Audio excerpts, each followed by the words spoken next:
YouTube, I am not a conspiracy theorist, but I did make a tinfoil hat for this video. When we play video games, we make up any number of very stupid excuses to explain why we're playing poorly. Some of those stupid excuses evolve to the point where they are silly little conspiracy theories that live in your head. And so we're going to talk about those today, of the MLB The Show variety. What's going on, everybody? My name is Kenny. Welcome back to the channel, or welcome if you are a first-timer here. Today it is Wednesday, so we're talking about Whiteboard Wednesday, the MLB The Show series that features absolutely zero gameplay. Sometimes it features a tinfoil hat, but it always features this whiteboard.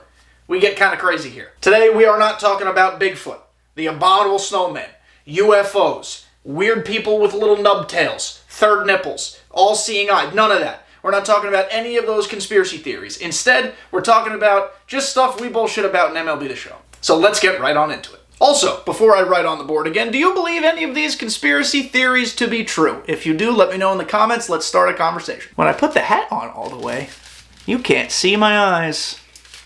Oh well. We're going to start with my own personal theory, and allow me to get super serious. Okay, now we're serious. I consider myself to be a pretty good player at this game. As of recording, I've gone flawless 16 times, made World Series every season. I'm pretty okay at the game. However, I can guarantee that if I match up to somebody with college-accurate jerseys, I'm talking accurate.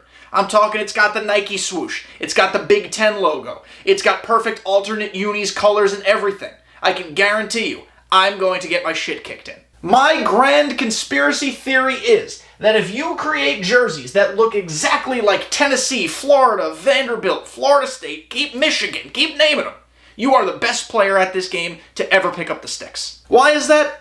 I haven't a clue. Maybe just personal experience? Every time I seem to play these people, I get bent over. And it's not fun. I prefer my conspiracy theories to be less painful to myself. My hat's falling off my head. Yep, see, there it goes. Aluminum foil, slippery. Not only do I expect to lose these games, I expect to lose these games in the sweatiest manner possible. If I'm playing someone against Vanderbilt, I'm not going to be able to put a single ball in play. This man's going to be painting corners. If I match up against Tennessee, this guy's not swinging out of the zone. I can promise it. It is tried and true, proven in my own head, and therefore, it's a conspiracy theory. This is a conspiracy theory just about everybody in the community shares. Does SDS program their game so that the worst player in a head-to-head matchup gets extra luck? I'm not sure. Sometimes I think so. Sometimes I don't. Sometimes I want to rip my hair out. You guys tell me. I don't know much about game theory, because despite the fact that I look like a scientist with this tinfoil hat on, I'm an idiot. So I have absolutely no idea if any of these things are true. But the way I understand it is that some games, when they're head-to-head, they have this thing called game theory that allows the worst player to kind of like kick his way back into it to make it close so that the game is better. I can't even explain it, because like if I'm beating the piss out of somebody, I think I should just beat the piss out of somebody. I don't think there should be any sort of bailouts going on to keep it closer. Now, of course, from a game development perspective, I would theoretically understand why they would want players to play close games. It's pretty discouraging to get blown out time and time and time again. The closer you can get somebody to a win, or dare I say, even give them a win, they'll come back for more. The beautiful thing about conspiracy theories is that we try to convince ourselves they're true with narratives and facts that we create. So let's continue to create these narratives. I think there's intentional bailing. There, I said it. SDS introduced the momentum meter in the score bug this year, but for all intents and purposes, it is strictly visual. It doesn't actually impact the game. Or does it? Sometimes we do confuse either input or decision error for momentum. Let me give you an example. It's late in the game, you're trying to get through it, you're up like 7 or 8 in the last inning, your pitcher is running on fumes. Your opponent then hits 3 or 4 straight absolute nuke jobs. There's a couple things that go into that. Maybe you got a little lackadaisical, the game's almost over, you're just trying to throw strikes. That's number 1. Number 2, your pitcher's energy is in the shitter. Easier to hit the ball when your pitcher's energy is low. Or number 3, as your pitcher loses confidence with each successive home run, you are more prone to hang pitches or miss your spots. Those things are not momentum. Those things are game-based. Those make sense. But there are sometimes rare innings in which your opponent cannot get out, whether he even tries to do so. It is impossible. You can make pitching changes, you can make good decisions, you can, take advantage of platoon matchups, and momentum is still a thing. I don't know if this ties into the last thing we talked about with intentional bailing. I don't know if there's a different subject altogether, but boy howdy, does it sure feel like there's momentum in this game. What makes momentum feel even worse is that it usually comes after some sort of bail situation. It's classic. You let up a little dinky doodle over the third baseman, an off PCI hit, an error, and what happens in the next at-bat? A homer. Why? Because you touch yourself at night. My hat's falling again. No, it's because of momentum. Real, otherwise, imaginary, or a conspiracy theory, I don't know, but it definitely exists somewhere. This is always a fun one to talk about at the end of the year, when SDS brings up the batting averages on perfect hit types. No one ever agrees with them. Is this a conspiracy theory?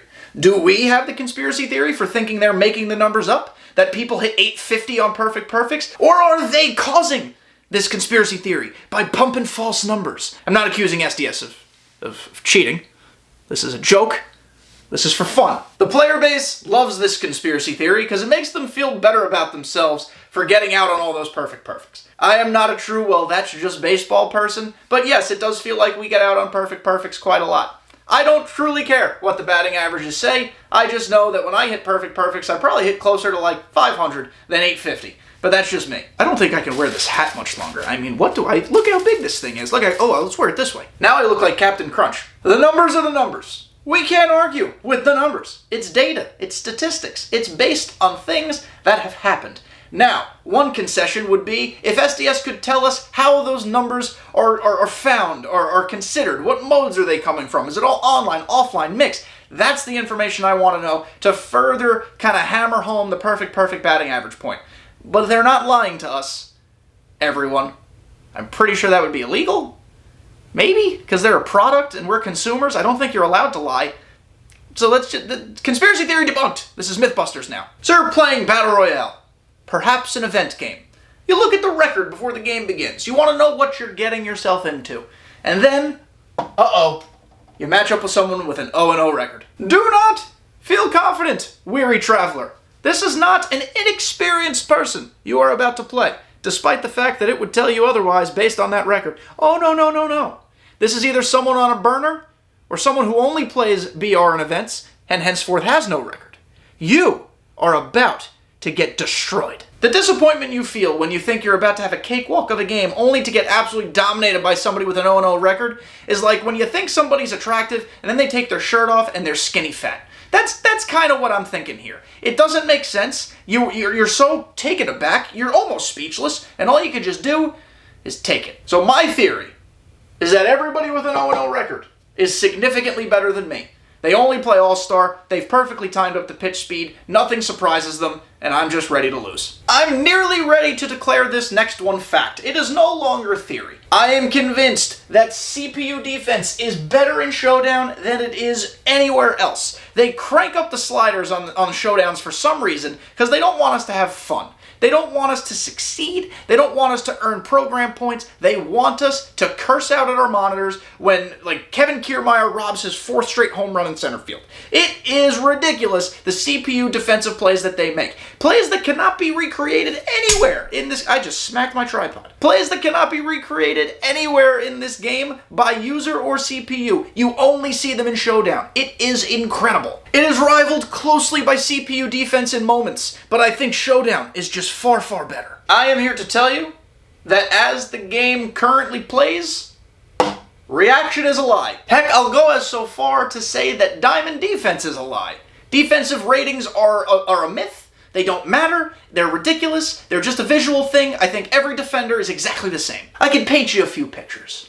Last year, remember George Brett, the retro finest? Possibly everyone's favorite card from last year? Yeah, Diamond Fielder. He was the worst third baseman you've ever used. Got stuck in the mud, didn't react quick enough, was just horrid over there at the hot corner. Next, Elly De La Cruz, a diamond. This one goes along with our bailout theory as well. My opponent hit a reasonable ground ball to shortstop. Elly did not have to move. He straddled the ball immediately, stuck his glove down, and then went, oh! And the ball hop, skipped, and jumped all the way into the gap, and I lost the game shortly thereafter.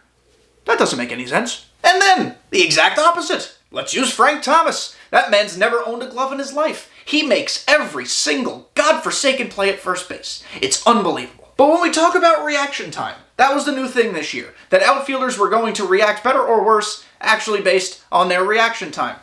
I don't think that even matters. I think speed is the only thing that makes a difference. Because Nick Castellanos is getting the same exact jump as, I don't know, the best right fielder you've ever seen. It's ridiculous, it doesn't make sense, and it's just infuriating. There's no such thing as a ball hit into the gap when Nick Castellanos is getting on his magical unicorn and chasing it down. Are there sometimes predetermined winners in this game? I don't know the exact answer to that. I would imagine the answer is no. But boy oh boy, does it sometimes feel that way. You know the drill. You've just been hitting the cover off the ball. Then you match up against Timmy, and it doesn't matter what you do, you can't get a hit. And it doesn't matter what he does, he can't swing and miss. Predetermined winner? I don't know. Bad connection? Maybe. Just a silly-willy, random circumstance within your life playing the game? Possibly. But man, this is my biggest conspiracy theory. Are there sometimes predetermined winners? I will get to the bottom of this. Thank you everybody for making it to the end of this video. Just want to make it abundantly clear that this is all jokes. Do these things sometimes happen? Of course they do. I would venture a guess and say that none of them are true. At all. Not even a little. But that's the fun of conspiracy theories. You can convince yourself of anything if you try hard enough. Just like how I still think Selena Gomez is going to call me one day. I'm holding out hope. Thank you guys. Love you all. Happy Thanksgiving. See you next time.